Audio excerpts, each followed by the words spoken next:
Hello and welcome my dear amazing parents and brilliant students. आज हम लोग class 6 का साइंस ओलंपियाड के कुछ क्वेश्चंस की प्रैक्टिस करने वाले हैं।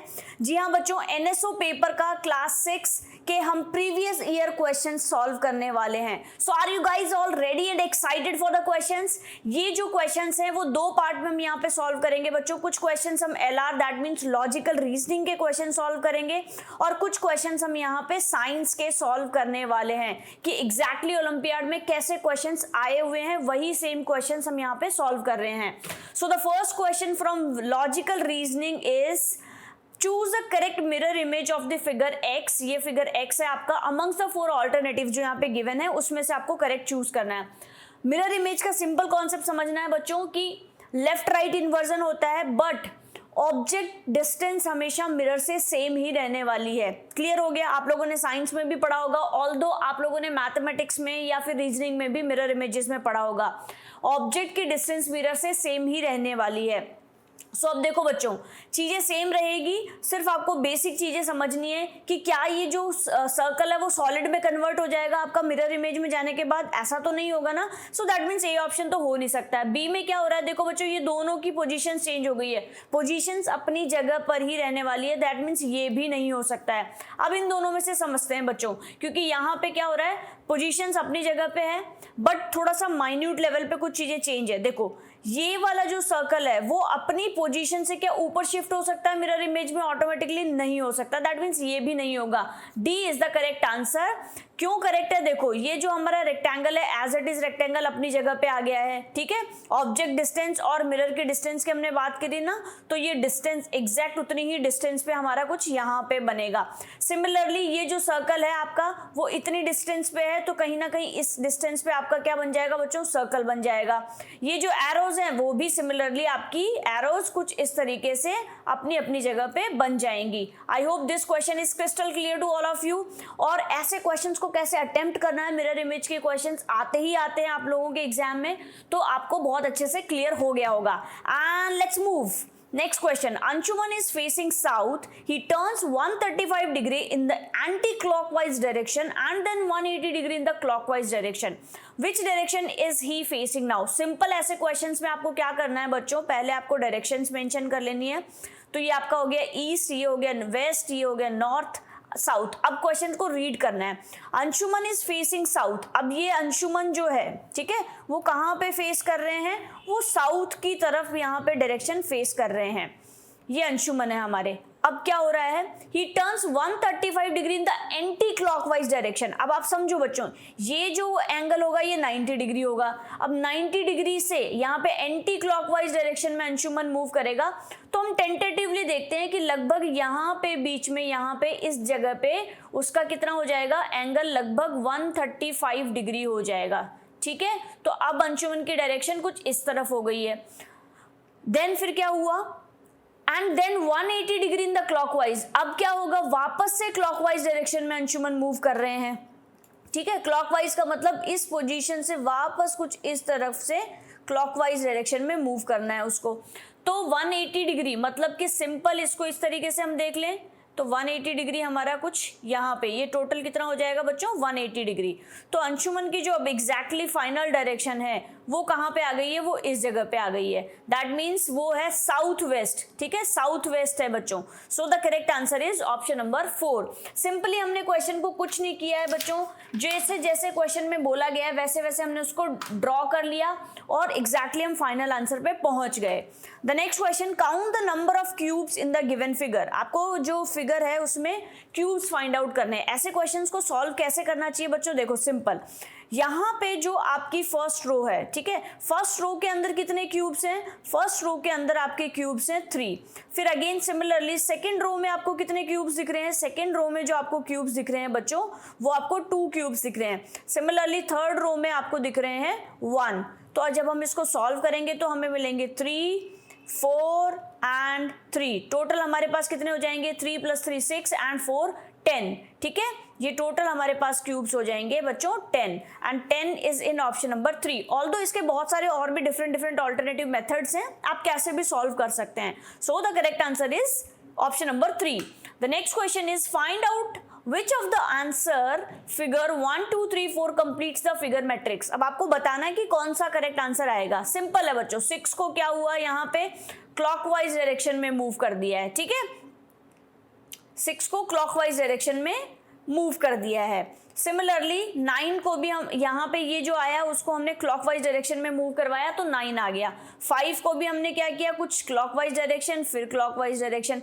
3 को भी हम क्या करेंगे, क्लॉकवाइज डायरेक्शन। तो क्लॉकवाइज डायरेक्शन में मूव करते ही उसका फिगर कुछ इस तरीके से हमारे पास में आएगा। सो ये कहाँ पे है, it is in option number 2, so that is right, 2 is the correct answer. The next one is find the number of triangles in the given figure। आपको सिंपली क्या करना है, इसमें ट्रायंगल्स को फाइंड आउट करना है। देखो इसको अगर आप चाहो तो फटाफट से मेरे साथ ड्रॉ करके भी देख सकते हो कैसे आपको फाइंड आउट करना है। देखो ये आपकी यहाँ पे बनाई हुई है। अब हम देखते हैं सबसे पहला ट्रायंगल्स कौन सा हो गया, ये वाला। फिर दूसरा कौन सा हो गया बच्चों, ये वाला हो गया। फिर थर्ड कौन सा हो गया, ये वाला हो गया। फिर फोर्थ कौन सा हो गया, ये वाला हो गया, ठीक है। तो 1 2 3 4। अब आप देखो एक आपका कौन सा हो गया है, ये वाला, ठीक है। 4 के बाद में this is number 5, this is number 6, clear है। This is number 7 and this is number 8, ठीक है। 8 ही है क्या, नहीं और भी है। फटाफट सोचो कहाँ कहाँ पे आएंगे। Yes, well done everyone, try करो फटाफट। देखो 8 हो गया, फिर उसके बाद में this is number 9 and this is number 10 and this is number 11 और ये हो जाएगा आपका number 12. So that means there are 12 triangles in the given figure and 12 is in option number 3. I hope these questions are crystal clear to all of you. सबसे important है बच्चों concept को समझना, क्योंकि एक बार कॉन्सेप्ट समझ में आ गया तो समझो ऐसे जितने भी डिफरेंट टाइप के क्वेश्चंस आएंगे वो आप लोग सॉल्व कर पाएंगे. If you like this video please give me a thumbs up, because ये मुझे मोटिवेशन देता है कि बच्चों को क्वेश्चंस के आंसर समझ में आ रहे हैं. थम्स अप, लाइक शो कर देना है आपको, ठीक है. Next question is the relationship among the words in the questions can be best represented by one of the 4 diagrams given below. Mark your answer accordingly. Smokers, policemen and non-smokers. अब ऐसे questions को कैसे solve करना चाहिए समझो बच्चों. Venn diagram का question भी आप लोगों के आता ही आता है. आपके पास में 3 है, स्मोकर्स है, पुलिसमैन है और नॉन स्मोकर्स हैं. तो सिंपल समझो बच्चों, स्मोकर्स और नॉन स्मोकर्स मतलब कि ये दोनों डिफरेंट कैटेगरी हो गई अपने आप में, ठीक है. ये अगर तीनों डिफरेंट होते तो ये आपका डायग्राम आपका करेक्ट हो जाता. मतलब तीनों आपस में एक दूसरे से लिंक ही नहीं है, बट यहाँ पे लिंक हो सकते हैं. कैसे लिंक हो सकते हैं? कुछ स्मोकर्स पुलिसमैन भी हो सकते हैं या कुछ पुलिसमैन जो है वो नॉन स्मोकर्स भी हो सकते हैं. तो उसके लिए हमें क्या करना होगा? तो ये करेक्ट आंसर तो नहीं हो सकता. सिमिलरली आप इसको भी एलिमिनेट कर सकते हो, क्योंकि इसका मतलब होता है बच्चों कि आपका 1 और जो 2 है वो आपस में रिलेटेड है, ठीक है. वो आपस में रिलेटेड और 3 भी उनसे क्या हो गया, थोड़ा सा रिलेटेड है. बट ये दोनों जो है ना ये कंप्लीटली ऑपोजिट है, ठीक है. ये आपस में एक दूसरे से रिलेटेड नहीं है, तो इसीलिए ये भी नहीं होगा. सिमिलरली ये भी आपका नहीं हो सकता है, क्योंकि इसमें भी क्या हो रहे हैं, तीनों आपस में रिलेटेड हैं, लेकिन आपका smoker non smoker category totally different category हो गई है. So the correct answer is option number 1. कैसे है देखो समझो. ये जो आपका है समझो आप, ये स्मोकर की कैटेगरी के लिए हो गया, ये आपका किसके लिए हो गया, पुलिसमैन के लिए हो गया, और ये क्या हो गया, ये आपका नॉन स्मोकर की कैटेगरी के लिए हो गया. कि स्मोकर और नॉन स्मोकर तो कैसे भी एक दूसरे से रिलेटेड नहीं है, बट जो पुलिसमैन है वो कुछ आपके स्मोकर्स हो सकते हैं और कुछ आपके नॉन स्मोकर्स भी हो सकते हैं. क्लियर हो गया सारे बच्चों को क्यों हमारा ऑप्शन नंबर 1 करेक्ट है. वेन डायग्राम बहुत इंपॉर्टेंट है बच्चों, डेफिनेटली इससे क्वेश्चन आता ही है. सो आप लोगों को इनको सॉल्व करना आना चाहिए. कंप्लीटली डिफरेंट होता तो ये आंसर होता. आपस में अगर कुछ ना कुछ रिलेशन होता तीनों का तो ये वाला आंसर होता. और थर्ड कैटेगरी जब 1 और 2 ज्यादा क्लोजली रिलेटेड होते और 3 का कुछ ना कुछ उनसे कुछ रिलेशन होता. I hope these questions are crystal clear to all of you. The next part we will going to solve here is science section and I'm so excited because science मेरा favorite one है, ठीक है. Next question is rickets is the softening of bones in the young children due to deficiency or inadequate metabolism of vitamin D. This is what some students said about how the body gets the required amount of vitamin D. हमारी body को कैसे मिलता है? अब यहाँ पे 3 students से क्या क्या बोला उन्होंने. Atul, vitamin D in sunlight is absorbed by the body, ठीक है. नेक्स्ट सलीम ने बोला vitamin D in food is absorb by the digestive system. Dennis ने बोला vitamin D is synthesised by the skin when exposed to sunlight. चलिए अब इसको पहले समझते हैं बच्चों।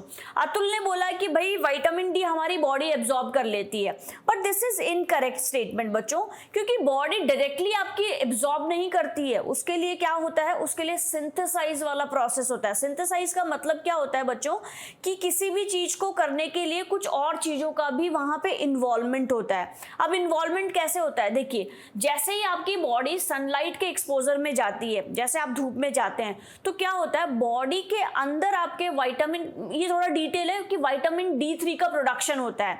ठीक है, सिंपल आप समझो, विटामिन डी का प्रोडक्शन होता है in the presence of sunlight. ठीक है, तो यहाँ पे क्या हो रहा है, सिंथेसाइज वाला प्रोसेस हो रहा है कि विटामिन डी की सनलाइट के प्रेजेंस में आपका जो बॉडी के अंदर विटामिन डी का प्रोडक्शन हो रहा है वो फिर आपकी पूरी बॉडी के अंदर जा रहा है। सिमिलरली कुछ फूड से भी हमें विटामिन डी मिलता है जो कि डाइजेस्टिव सिस्टम में एब्जॉर्ब होता है। सो सलीम और Dennis are the correct one, so the correct answer should be option number 3। I hope first clear हो गया होगा क्यों इनकरेक्ट है, क्योंकि डायरेक्टली आपकी बॉडी ऐसे एब्जॉर्ब नहीं करती है। क्या होता है वहां पे, बॉडी को एब्जॉर्ब करने के लिए, ठीक है, स्किन को एब्जॉर्ब करने के लिए बेसिकली क्या चाहिए होता है, सनलाइट चाहिए होती है।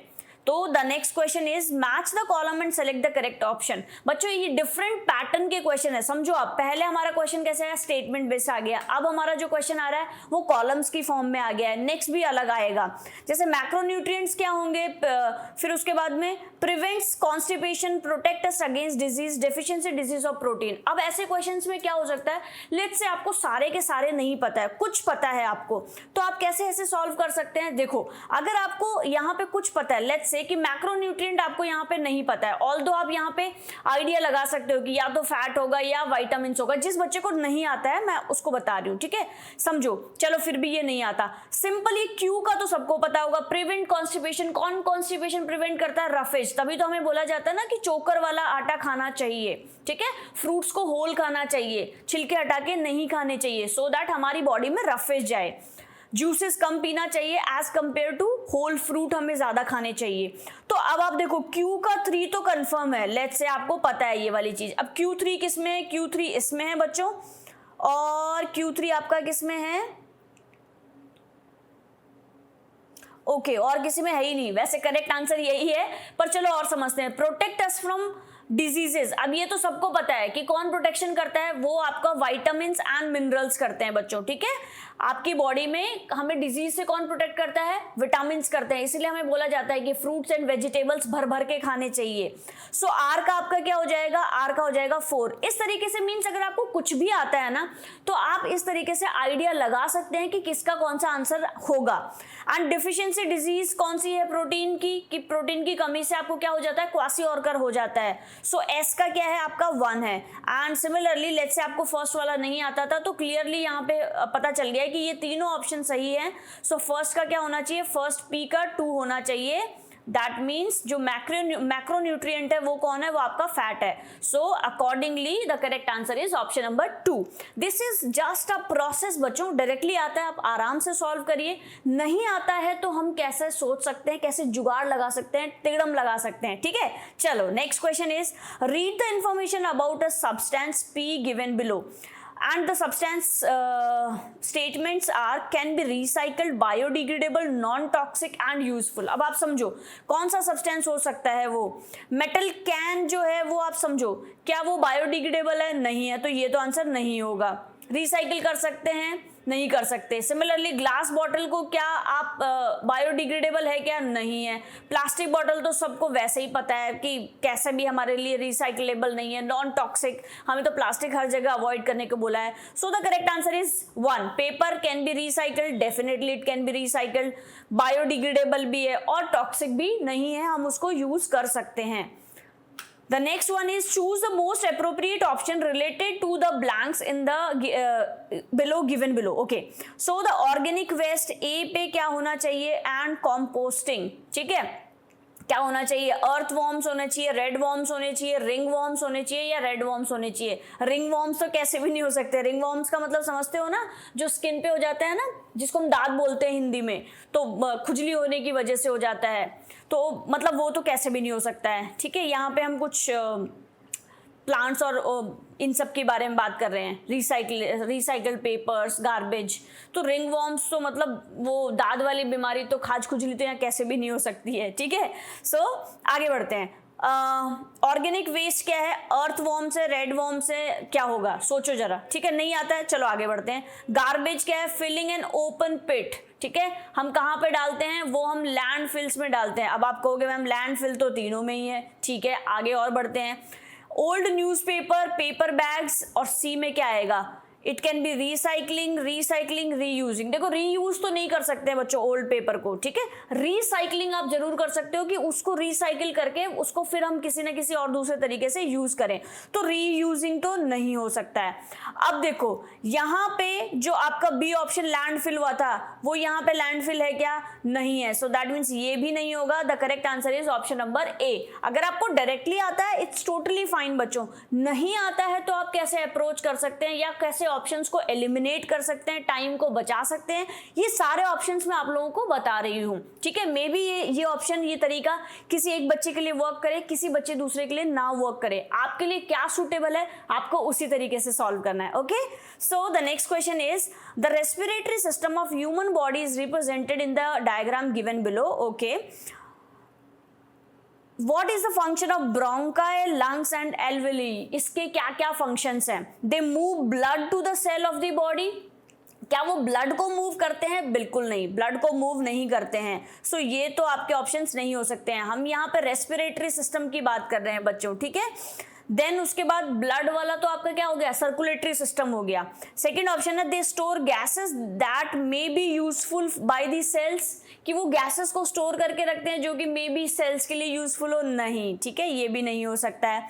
They bring oxygen to the blood and remove carbon dioxide, yes this is the correct answer बच्चों, क्योंकि रेस्पिरेटरी सिस्टम का काम ही क्या है, आपकी ऑक्सीजन को अंदर लेता है और कार्बन डाइऑक्साइड को वो बाहर निकालता है। ठीक है, तो जो ऑक्सीजन आपकी गई अंदर, उसको क्या करता है, ब्लड में वो क्या करते हैं, ब्लड को सप्लाई कर देते हैं, सो दैट ब्लड के थ्रू हमारे सारे बॉडी के ऑर्गन्स तक ऑक्सीजन पहुंच जाए। आपका ब्रेन वर्क कर रहा है, क्यों कर रहा है, क्योंकि इसमें प्रॉपर ऑक्सीजन पहुंच रही है। अगर जैसे ही ऑक्सीजन नहीं पहुंचती है तो हमारा ब्रेन क्या होता है, कई बार हमें चक्कर आ जाते हैं ना, तो वो क्यों आते हैं, क्योंकि ऑक्सीजन की सप्लाई प्रॉपर नहीं होती है कई बार, इस वजह से हमें चक्कर आ जाते हैं। सो समझना क्या है कि जो आपके रेस्पिरेशन प्रोसेस हो रही है उसमें क्या हो रहा है, वो ऑक्सीजन की सप्लाई कर रहे हैं और कार्बन डाइऑक्साइड को वो क्या कर रहे हैं, रिमूव कर रहे हैं। So that is why this is the correct answer. Last को भी हम देख लेते हैं, they use oxygen to release energy stored in the food produced by the plants.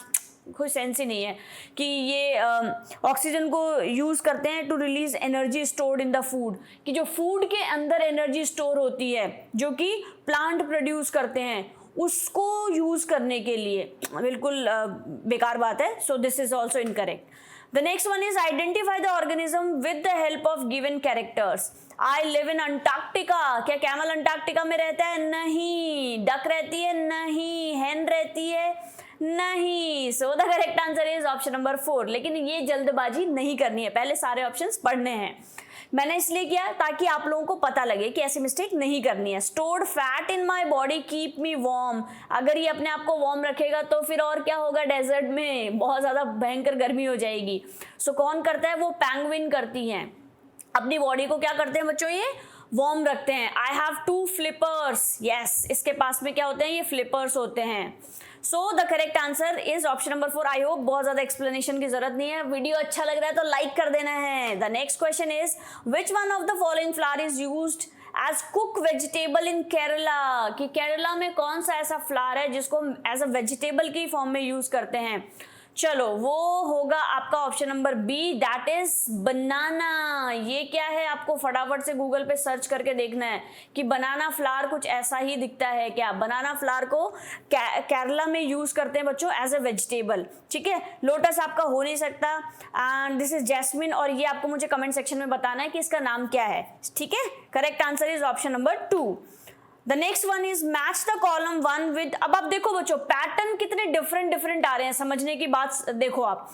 पहला क्वेश्चन आया था हमारा कैसा, यहाँ पे स्टेटमेंट बेस्ड, दूसरा आ गया कॉलम और 1 और 2, थर्ड में क्या कर दिया आपको कुछ उसकी कैरेक्टरिस्टिक्स दे दी, 4 में क्या कर दिया अगेन और ज्यादा डिफरेंट कॉलम्स दे दिया और फिल इन द ब्लैंक्स के फॉर्म में पूछ लिया। फिफ्थ में क्या कर दिया डायग्राम बेस्ड क्वेश्चन पूछ लिया है कि डायग्राम दे दिया और उसके बारे में चीजें हमसे पूछ ली है। फिफ्थ में क्या किया कैरेक्टरिस्टिक्स भी दिया और डायग्राम भी दिया है। देन 17th में क्या किया कि यहाँ पे सिंपली आपको ऑप्शंस में सिर्फ डायग्राम्स दे दिए हैं।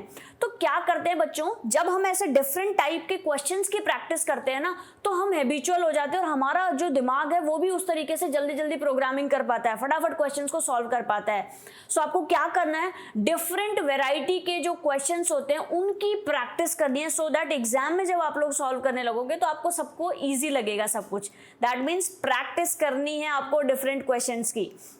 The next one is match the column 1 with 2 and select the correct answer. Upper jaw has an outer skeleton तो नहीं हो सकती है, ठीक है।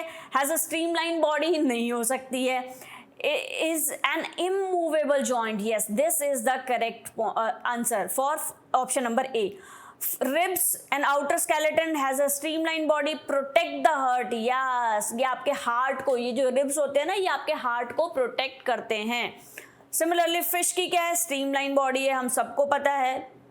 एंड कॉकरोच जो होते हैं उनके पास में जो स्केलेटन होता है वो आउटर स्केलेटन होता है, ठीक है। So the correct answer should be, A का क्या है बच्चों 3, बी का आपका क्या है ribs is 4, then similarly C fish का क्या होगा है streamline body and D cockroach का होगा 1। अब आप देख लो 3 4 2 1 किस में है 3 4 2 1, it is in option number A.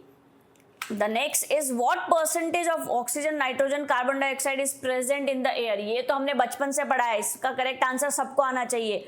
Oxygen का और नाइट्रोजन का इन सब का। अब आप फटाफट से जल्दी से देख के आंसर नहीं कर देना है। देखो यहाँ पे मिस्टेक क्या हो जाती है, ऑक्सीजन आपको 78% गिवन है, हमारे दिमाग में क्या है फटाफट से पहले सबसे ज्यादा किसमें होता है नाइट्रोजन में और उसी को टिक कर देते हैं। So that is why this is incorrect answer. Nitrogen 78 बाकी के तीनों ऑप्शंस में है, ठीक है। तो आप फटाफट से सोचो बाकी किस में होगा। ऑक्सीजन 21%, यस हो सकती है, क्या 0.03 हो सकती है, नहीं हो सकती। तो इस तरीके से हमने 50-50 कर लिया है। अब इन दोनों में आगे बढ़ते हैं, ठीक है। ऑक्सीजन हो गया, नाइट्रोजन हो गया। अब कार्बन डाइऑक्साइड मुझे बताना है आपको, क्या 3% कार्बन डाइऑक्साइड होती है या 0.03% होती है? 3% नहीं होती है बच्चों। 78 प्लस 21 कितना हो जाएगा 78, 88, 98, 99 तो वैसे ही हो गया है, ठीक है। 78 और 21, 7 + 2 क्या हो जाएगा 99% तो वैसे ही हो सकता है, हो गया है। तो फिर 3% कार्बन डाइऑक्साइड कैसे होगी? सो दैट मीन्स ये भी इनकरेक्ट है। The correct answer is option number 3। Other gases भी होती है ऑर्गन वगैरह, तो उन सबको मिला के आपका टोटल 1% होता है, उसमें से 0.03 आपकी होती है कार्बन डाइऑक्साइड।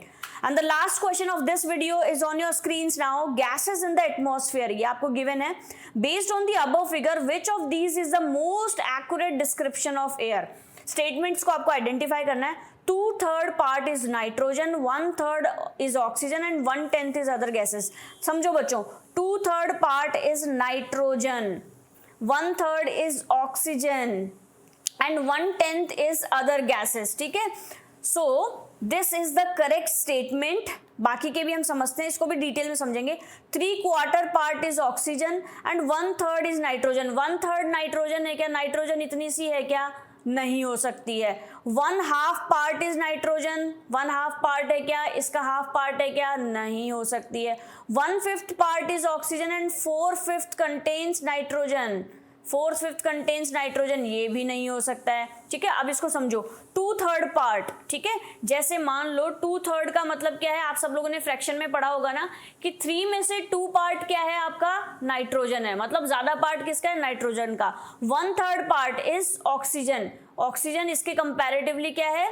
कम है, ठीक है। एंड 1/10 मतलब जैसे आपने देखा ना 99% तो हमारी ये दोनों गैसेस हो जाती हैं और फिर बाकी का थोड़ा सा छोटू सा जो पोर्शन होता है वो होती है आपकी other gases. So the correct answer is option number 1। And that's it from my side, dear students. If you like this video, then please subscribe this channel and share it with your family and friends. Thank you everyone. Next video में कैसे topics पे, किसी particular topic पे video देखना चाहते हो या और क्वेश्चंस की प्रैक्टिस करना चाहते हो, whatever you want to like to ask, please ask me in the comment section. इस वीडियो में नहीं कर सकते हैं, जिस भी वीडियो में जाके कमेंट्स कर सकते हैं, मुझे कमेंट करें और बताएं कि हम लोग नेक्स्ट क्या प्रैक्टिस करें. ठीक है, so that's it. Bye bye, take care, and I wish you all the very best for your bright future, my dear students. Bye bye.